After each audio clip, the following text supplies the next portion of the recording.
Hello, everyone. It's Jamarl Thomas. Welcome to the Progressive Soapbox. This is somewhat of a news update, more of a heads up of what's taking place now, what's going on currently. You know, back during the 60s, there was, I forget the name of this, I think it was the Breakfast Club or something. I could be wrong on that, so don't quote me on that one. But multiple bombs were being sent out to various, set in various places across the United States. But this was in protest of the Vietnam War. This was somewhat of a righteous indignation of an illegal bombing campaign that Richard Nixon was doing. Richard Nixon, Harry Kissinger, murdering a large number of people. Richard Nixon saying he had a secret plan in the war. That secret plan was just more bombing, even going into illegal countries like Cambodia, where the pilots didn't necessarily know they were bombing, but they were doing so illegally. This is more gross, if we're being honest. Ultimately, bombs being sent to various critics of Donald Trump. Now, if one of my subscribers sent me an email, she said, "You played that really evenly." I played it evenly because I had no idea what was taking place. The reality of the situation is there are bombs that are being sent to critics of Donald Trump, from Obama to Clinton, to, in this new case, Robert De Niro, and apparently hands and touchy-feely Joe Biden. These are essentially being sent to enemies of Donald Trump. Let me explain why I play this evenly. And the reality of this is the hatred at these hate rallies that Donald Trump gets out there and spew all across, aiming it at the media, aiming it at the elites, aiming it at the establishment. Righteous anger, mind you.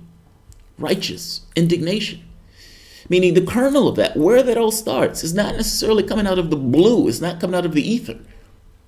You've had a media establishment over the last 2 years that screamed in every media place that you can look, at least it's from the standpoint of mainstream, of Trump and Russia. This is a conspiracy theory. Ultimately, the Clinton campaign concocted this idea of, I didn't lose because I was a horrible candidate. I didn't lose because I picked Tim Kaine. I didn't lose because I cheated Bernie Sanders. I didn't lose because I didn't go to Wisconsin. I didn't lose because my husband passed NAFTA. I didn't lose because I didn't reach out to the voters. That I ran this campaign as if I was selected, as if I was doing the country a favor. I'm with her.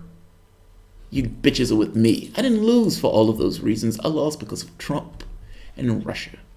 And the media ran with it.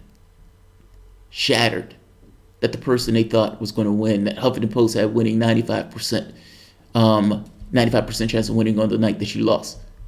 Shattered. Trump and Russia. Trump was vomited up out of the society and the culture itself. George Bush was fucking horrendous. Donald Trump is the extension of the buffoonery of George Bush on steroids. Real talk. He didn't come out of the ether. That's kind of my point. He didn't come out of a vacuum. The anger and resentment that he wielded at this kind of political establishment, and the more that they hated him, the more that those people loved Trump. I'll be hard-pressed to believe that many of the supporters who support Trump even know his policies. They just know that the other people hate him. That said, the media has talked nonsense. The working class has been ameliorated. People have been losing their jobs. The majority of the people in the country don't have enough money to pay a $400 medical bill if they got hit with it, or a car note bill if they got hit with it. In the richest country on the planet, the majority of the people, the average wage in the United States is like $30,000 a year. How do you raise a child off of $30,000 a year? And the majority make less than 50%, $50,000 a year.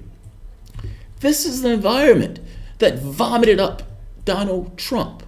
The Democratic Party went with this idea that they can use identity as pretty much the only thing, putting economics off the table and working with this idea of identity.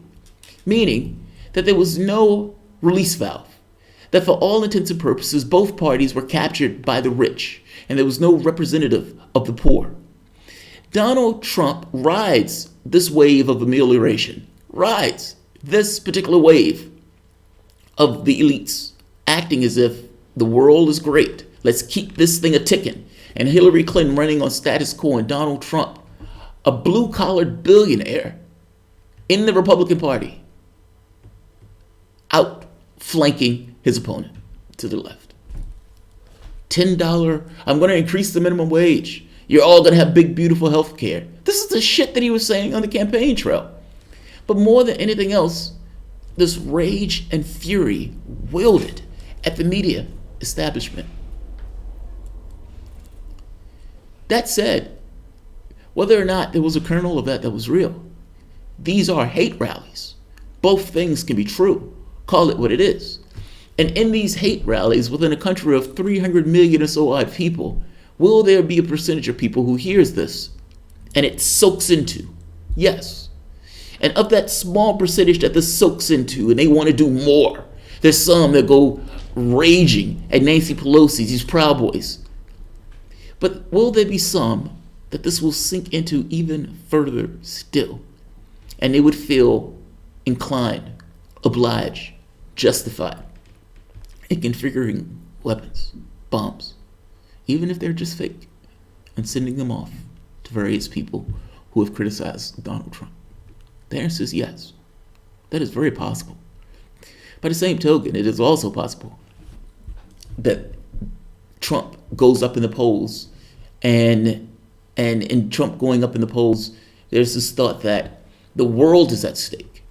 I mean, after all, the Democratic Party has acted as if the only reason Trump is in office is because he's been selected by Russia, that Vladimir Putin is the one that put him in that office. Forget the fact that the stuff that Trump has been doing has been running roughshod in regards to against Russian interests.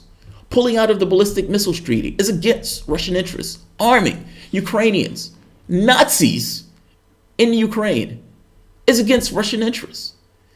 I guess I'm trying to make the point that they've ran with this because this is a political expedience, not necessarily because of its reality. But I've made this argument even early on, that making this argument that the person was delegitimized by Russia. And mind you, they were using this also to attack the left, but to delegitimize the win of Donald Trump. And to frame it in these terms of, is a hack that's non-existent by Russia and Facebook and Twitter ads tantamount to an assault on democracy itself? This is the way that this was framed. In framing it this way, would I be completely blown away if when the FBI finds the person who's sending off these bombs, that this is not necessarily a disgruntled Trump supporter, but this is some random Democrat that wants to get a certain degree of sympathy for the party? I would not be shocked at all. Do I believe that's the case? No. I don't know. I nothingness. And by nothingness, I mean I don't know. I'm agnostic towards it. It's a wait and see because I don't know. By the same token, do I have to look at both? Yes, I have to look at both. I have to look at both. That's why I played it this way. That's why I reported the story in this way. I can only report what I know. Everything else is conjecture. But what do I think? I think that those hate rallies that Donald Trump has been putting out has soaked into the consciousness of a particular individual, and that person feels justified in mailing off bombs at various targets that have been against Trump. That's what I think. I don't know. They've been focusing on Florida, at least in the recent reports. Here's the thing, and I'm going to give a report real quick, but regardless of what takes place, the Trump supporters are going to look at this and say this is nonsense regardless of what takes place. So as much as the media goes after Trump on this, and the media is going to bathe in this because one of the bombs ended up apparently at a CNN place, they're going to bathe in this. It's incentivized because it puts eyes on the screen. You freak people out, and then freaking people out, those people put their eyes on the screen, in which case they get more media thing. There's a capitalistic interest in them covering this story as salaciously as they could possibly cover the story. But on a secondary note, the hatred for Trump that's been espoused in the media over the last 2 years has to some degree delegitimized mainstream media. You can make an argument that the delegitimization had been taking place for a while on. The saying that there was a chemical strike in Syria without necessarily having an evidence, using Facebook and Twitter as the thing. The way they masturbated to the illegal missile strikes that were taking place in Syria when Donald Trump fired those missiles off, even though there was no evidence that a chemical strike had taken place. The weapons of mass destruction in Iraq. The media had delegitimized itself early on, and the way that they've gone after Trump, to be unfair in some respects, perfectly fair in others, has somewhat tarnished their reputation if they had any left. The hatred that they're gonna, or what they're gonna throw on Trump on this. The media is going to be against Trump on this. The Democratic Party, of course, is going to say that this is a result of Donald Trump's behavior. And to some degree it is. But the Democratic Party is not going to take any responsibility that the reason that Trump exists in the first place is because of their own failures. This issue is somewhat layered. And it kills me to see that this is taking place in the United States, that it's gotten to this particular point where people feel they're so obtuse and exhibiting aberrant behavior to such a degree because of the hatred that's being spewed from both political institutions.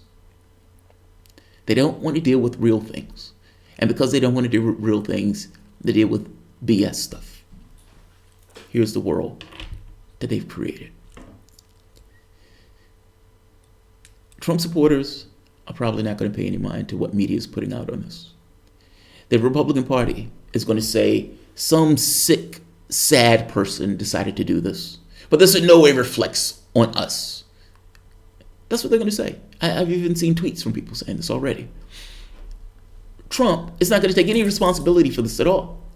He's going to say, well, the media has been attacking me, and because the media has been attacking me unfairly, that's why a person did this. Not taking any responsibility for the hate rallies that he's been pushing forth. That's what's going to take place. Let's take a look at the article. I'm not going to keep this one too long. U.S. bomb threats. Joe Biden and Robert De Niro, latest Trump critics to receive suspicious packages. Investigators are said to be focusing on the state of Florida in search for suspect behind the packages. Two packages for Joe Biden were intercepted in Delaware, the FBI said, while another was received at a building housing a restaurant and production company owned by Robert De Niro in New York City. Investigators said they matched parcels which contained pipe bombs sent to former President Barack Obama and several other Democrats this week. It is believed that investigators have turned their attention to Florida, with Homeland Security Nielsen confirming that at least some of the packages were mailed to the state. Some of the packages went through the mail. They originated, some of them, from Florida, she told Fox News. I am confident that this person will be brought to justice. The latest discoveries mean that 8 vocal critics of Mr. Trump have been targeted by at least 10 packages. All were intercepted and have led to no injuries. At a press conference on Thursday, officials in New York would not discuss the motives or details on how the packages found their way into the U.S. postal system, nor would they say why none of the packages detonated. Isn't that curious? That is a curious feature. But they stressed that they were still treating them as lab devices. As far as hoax devices, we're not treating it that way, said Police Commissioner James O'Neill. The case is being treated as domestic terrorism. One last point to this that I'm going to add on, again, why I play this in almost an agnostic viewpoint of, I have no idea. The CIA, during the Cuban Missile Crisis and during the standoff in the Cold War, there were times, one particular case that came to light with the release of the Kennedy documents, where the CIA was talking about using bomb threats or destroying a boat of Cubans and Floridians, real or imagined, in order to create a pretext in order to go into Cuba. This was our government. This was the shit that we ourselves were talking about doing to other Americans, or in this case, Cubans, with the idea of changing and tilting the perspective of the American public in order to create reasons and justifications for something else. I am a student of history. I am sorry. I can't look at the news and look at the news as if history has not taken place and as if other, stuff like this doesn't or didn't exist. I have no idea what this is. Fact of the matter is, if the CIA went through with bombing that boat, either real or imagined, meaning putting it out in the media as a fake event, or putting it as a real event, meaning actually going through with it, the media would have treated it as a completely real scenario, and anybody who was asking the question of whether or not this was real or not would have been pushed to the side. Media pretends as if that doesn't exist. We know as a flat fact that intelligence services take actions in other countries in order to push the perspective of the people in those countries for ideas of revolution or tilt those perspectives against the government that they're in. In this very specific case, they were, again, this is not something I'm making up. I'll find the article and I'll try to put it at the bottom. But once you have that information, and once you read through stuff like that, it's hard to look at the news as if that stuff doesn't exist. Trump has had a tenuous relationship with the intelligence services. Would it completely blow my mind if something like that was done to bring emphasis on these hate rallies? No. Do I think that's the case? No. I still need to bring it up because the reality of it is, this is the history of this country, and pretending as if the history doesn't exist, it's not going to be done on this show. I have no idea who this is or what this is. I strongly suspect that this is a disgruntled Trump supporter that is angry with the coverage that Trump has been getting in mainstream media outlets, particularly for these particular people. That's what I think. That seems to be where the emphasis goes. By the same token, there is a disincentive in believing the level of hubris that it would take for a Democrat to do it, to great sympathy. There's also a disincentive in believing that the CIA would do it. But both of those things are to some degree shields, giving more coverage to doing stuff like this. It's just bizarre. But nevertheless, I am perched on the edge of the world just like everybody else, waiting to see where this goes. Nobody has been injured by this. No bombs have gone off. It is a peculiar feature that no bombs have gone off. But nevertheless, this is where we are. We're at a wait and see. Let's see who's here.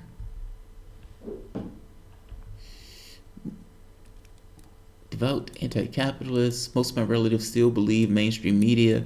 They've called me crazy for 20 years because I refuse to have cable or satellite TV. J. Scott, I think Jamal fan did it since he hates Rob Illinois, for real, I just don't know who could have done it. The good thing is I see people just didn't get scared, right, and actually questioning things instead of reacting. Yes, that is a good thing. That is a damn good thing. That is a damn good thing. That said, that will change immediately if one of those bombs went off and killed somebody. I guarantee you that shit would change overnight. I guess in America, business is booming. Yeah, business is booming. Makes everyone look incompetent except the intelligence agencies. When I was in Kenya had security guards at every point that you go into. And stores, malls, everything. Everywhere you go, there's security guards, there's checks and the works. Part of that had to do with this kind of strife that took place early on years ago. But the things are still in effect. If a country gets scared, that country would change. Full stop. If one of those bombs went off, this will be a different conversation. This rational conversation of who did it, who's the culprit, would go away into, oh my God, we're terrified, something needs to be done. Balthazar, I bet Rachel will blame Russia and Susan Sarandon. I wouldn't be shocked if she already has. It's pretty easy to disprove it was CIA hoax to protect the deep state because none of the bombs went off. That's not proof of anything. That's conjecture. I mean, that argument means that if it was the CIA would have murdered people. I don't think that's... You don't need to go further than you need to go to get the fact that you want. I mean, it's very possible that you can make an estimate that says I only need to do X in order to get Y effect. Even when the CIA was talking about bombing that boat, it was real or imagined, meaning there was some degree of we don't need to kill people unnecessarily. So that's not proof of anything. Psychology is a real thing. The real question is, how do we use it for the greater good? But we don't think about it in those terms.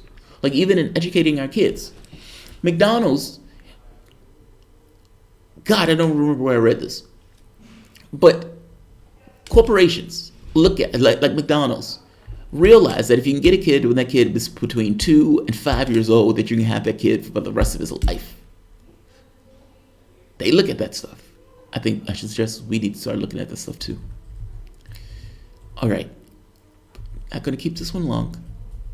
I like to engage with my audience, but the longer videos don't get necessarily the watch. And this video is probably going to get demonetized anyway since we're talking about a bomb threat. I'll end this here. All right, guys. If you enjoy the content, please feel free to share, like, subscribe. You can always support through Patreon. Martian Villager, America KKK is the most barbaric government in history. You know, the funny part is, Martian Villager, people would be shocked that you say that. Even though you say, well, yeah, but the government was started by genociding a population. And then compounded that with slavery, where you've enslaved, hundreds of thousands of millions of people in order to do the labor for your capitalistic enterprises, because the people in the country itself didn't want to do the labor and they wanted cheap labor. That by itself seems to be mind-blowing. Then you take it to the other thing of, yeah, and we were also putting in dictatorial governments because the United States was pushing against any notion of left-wing sovereignty, because the thought of the United States was we want hegemony across the planet, and in order to keep that hegemony, we need to stop nationalistic movements in the various countries, ergo supporting the batshit crazy theocratic regime in Saudi Arabia and allowing them to push this Wahhabi shit all throughout the Middle East with this idea that we can stop regional powers and we can have little fiefdoms that we're associated with. So Saudi Arabia, Israel becomes fiefdoms that we're interacting with. Saddam Hussein becomes a fiefdom that we can interact with as he tamps down in those particular countries. We preferred strongmen who were brutal to the societies that they were in, as opposed to having determination of the societies themselves. Yes, Martian Villager, you're not insane on that point. But people, again, will think you're wrong. I'll end this here. All right, guys. You all have a good one. Thanks.